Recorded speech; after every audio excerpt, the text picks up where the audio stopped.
Chers camarades, je vous apporte le salut fraternel du syndicat du Val-de-Seine que je représente aujourd'hui. Je veux remercier d'abord chaleureusement les camarades du Nord, les ch'tis comme on dit, qui se sont décarcassés depuis des semaines à la réussite de notre congrès. C'est le symbole du dévouement syndical et des valeurs de force ouvrière. Je tiens aussi à exprimer tout notre soutien à la camarade Nadia Ferrante, qui est actuellement en difficulté avec son employeur et qui a fait partie de l'organisation de ce congrès.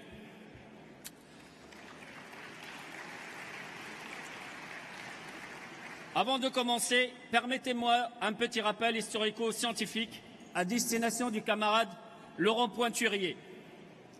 Il est notre camarade, malgré ses propos insultants à l'égard de notre branche. Chers camarades, sache que de tout temps, le poison servait de traitement. Tu as traité notre organisation syndicale de métaux lourds. Sache que l'arsenic est un métaux lourd qui a été utilisé par la famille Borgia pour se soigner. Borgia, je te le rappelle, qui est une famille de dépravés. Ce même poison, l'arsenic, sert aussi en thérapie pour soigner le cancer. À bon entendeur, je te dis salut mon camarade.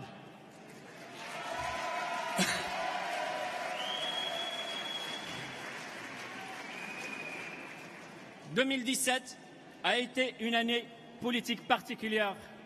En effet, les élections présidentielles et législatives ont changé radicalement le paysage politique, entraînant de grands changements sociaux.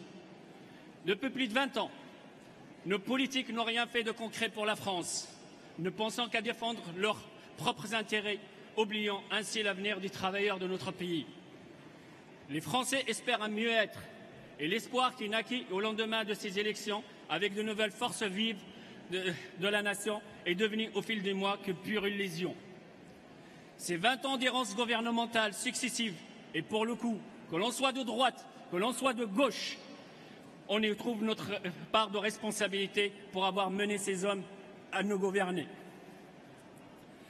Le peuple a été habitué à des questions de scandale, de corruption et de triche, et que sais-je encore. Nous sommes tous conscients qu'un vrai pouvoir politique est là pour faire évoluer notre pays, mais pas seulement pour la finance et les riches. Aujourd'hui, les classes laborieuses sont oubliées et surtout ponctionnées pour financer les privilégiés. Le dernier exemple en date est la quasi-annonce d'une deuxième journée de solidarité exclusivement payée par les seuls salariés.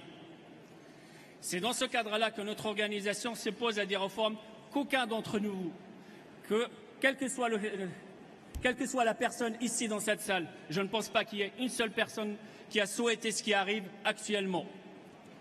Mais fidèle à notre valeur de syndicat confédéré, je vous le rappelle, ce sont nos statuts qui l'ont dit, nous sommes un syndicat confédéré. Nous avons donné un mandat à notre secrétaire général, Jean-Claude Mailly, de négocier et de sauver nos avantages acquis.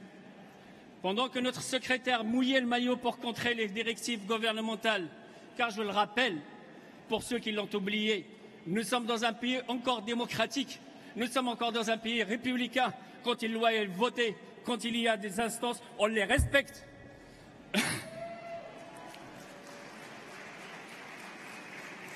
Pendant que notre secrétaire a mouillé le maillot, certains cédant au mythe ont cru bon de mettre sur la place publique leur divergence d'opinion.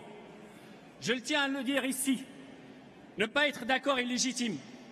L'exprimer est normal, voire nécessaire. Le mettre sur la place publique est inadmissible et je ne comprends pas cette façon de faire. Celles et ceux qui ont cru bon de faire cela, remettant en cause nos principes mêmes, le débat se mène entre syndiqués, nos syndiqués et encore moins les médias n'ont pas à être mêlés à nos histoires. Je trouve déplorable cette façon de faire. Je le dis, car après 30 ans de bons et loyaux services, je m'apprête à mon tour à passer la main, mais certainement pas à abandonner Force ouvrière. Très sincèrement, cela me ferait très mal de voir notre organisation mise à mal par des militants qui ne respectent pas nos principes contradictoires internes.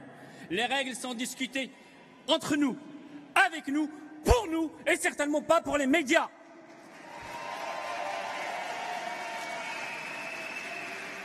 Comme l'a dit Chevènement, un ministre soit il est d'accord et il ferme sa gueule, soit il démissionne. Les personnes ont-elles conscience de fragiliser notre secrétaire général par leurs attitudes? Sont-elles si peu politiques au point de donner le bâton pour se faire battre? Ou alors, est-ce au contraire un calcul politique qui remet en cause nos valeurs? Je ne citerai aujourd'hui qu'un seul homme. C'est André Bergeron qui nous a laissé en héritage cette fameuse phrase. Tant qu'il y a du grain à moudre, il faut rester à la table des négociations. Tu penses à conclure, camarade? C'est à cette doctrine que nous souscrivons et à rien d'autre. Ceux qui préfèrent la politique politicienne n'ont rien à faire chez FO. Nous en voyons aujourd'hui les conséquences désastreuses à la CGT avec le noyautage de la CGT par lutte ouvrière. Jean-Claude Maillet a rempli le contrat initial et c'est pour cela que nous tenons à te remercier, camarade. Merci du fond du cœur. Merci du fond du cœur. Merci de ne pas avoir baissé les bras malgré tous les combats dont nous avons été victimes. Ce que vivent aujourd'hui les travailleurs, qu'ils soient ouvriers, qu'ils soient techniciens, qu'ils soient agents de maîtrise, qu'ils soient cadres, ceux qui crient la richesse, cela, ce qu'ils vivent est inadmissible. De nouvelles formes d'emploi se développent dans notre pays et l'ubérisation des salaires est une nouvelle forme de soumission. De nouvelles entreprises, dites entreprises de technologie, veulent mettre en cause plus de 80 années de lutte sociale.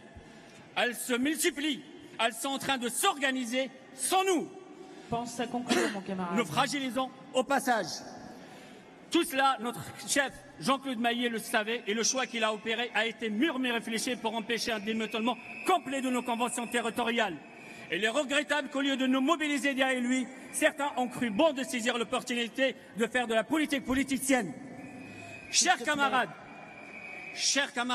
militants, chères camarades militantes, soyons très prudents et sereins, car les vendeurs d'illusions veulent nous embrouiller pour nous détourner de nos convictions et de nos valeurs. Jean-Claude Maillet a su empêcher la révision totale du Code du travail. Le syndicat du Val-du-Saint lui exprime tout le respect qu'il mérite. Merci camarades. Chers camarades, je profite de ce congrès pour remercier notre secrétaire général qui n'a eu de cesse au cœur de sa mandataire d'œuvrer pour l'enracinement de FO dans le paysage français. Nous lui souhaitons une bonne continuation. Vous l'aurez compris, le syndicat du Val-de-Seine a mandat pour soutenir l'ensemble de l'équipe sortante, s'il te plaît, le rapport financier et surtout le rapport moral. Vive Force ouvrière! Merci, camarade.